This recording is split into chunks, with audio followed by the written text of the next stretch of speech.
ভয়াবহ দাবানলে পুড়ছে আমেরিকার ক্যালিফোর্নিয়ার অঙ্গরাজ্যের লস অ্যাঞ্জেলেস।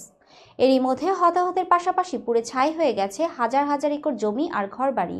সর্বস্ব হারিয়েছে অনেকেই। তবে তীব্র বাতাসের কারণে আগামী কয়েকদিন এই দাবানল আরও বাড়বে বলে আশঙ্কা প্রকাশ করছেন জলবায়ু বিজ্ঞানীরা। দাবানল নিয়ন্ত্রণে আনতে হিমশিম খাচ্ছে দমকল কর্মীরা। বিমান দিয়ে পানি দিয়েও দাবানলের আগুন নিয়ন্ত্রণের আপ্রাণ চেষ্টা চালিয়ে যাচ্ছেন, কিন্তু তীব্র বাতাসের কারণে বেশ বেগ পেতে হচ্ছে। মুহূর্তে আগুন ছড়িয়ে পড়ছে নতুন নতুন এলাকায়।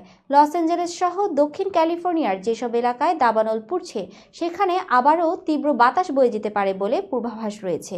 এতে দাবানল আরও ছড়িয়ে পড়ার আশঙ্কা রয়েছে বলে সতর্ক করেছে দেশটির আবহাওয়া সংস্থা। একই কথা বললেন ইউনিভার্সিটি অফ ক্যালিফোর্নিয়ার জলবায়ু বিজ্ঞানী ড্যানিয়েল সোয়াইনও। ড্যানিয়েল সোয়াইন বলেন, দাবানলের এই ভয়াবহতার আরও বাকি আছে, এখনই শেষ না। আগামী 7 থেকে 10 দিনের মধ্যে আরও একাধিক চরম দাবানল আবহাওয়ার ঘটনা ঘটতে পারে। এই সপ্তাহের শেষে একটি বড় দাবানলের ঘটনা ঘটতে পারে। মূলত বাতাসের তীব্রতার কারণেই দাবানল ছড়িয়ে পড়ার আশঙ্কা করা হচ্ছে। এছাড়া পরিস্থিতি বিবেচনায় এই দাবানলে হতাহতের সংখ্যা আরও বাড়তে পারে।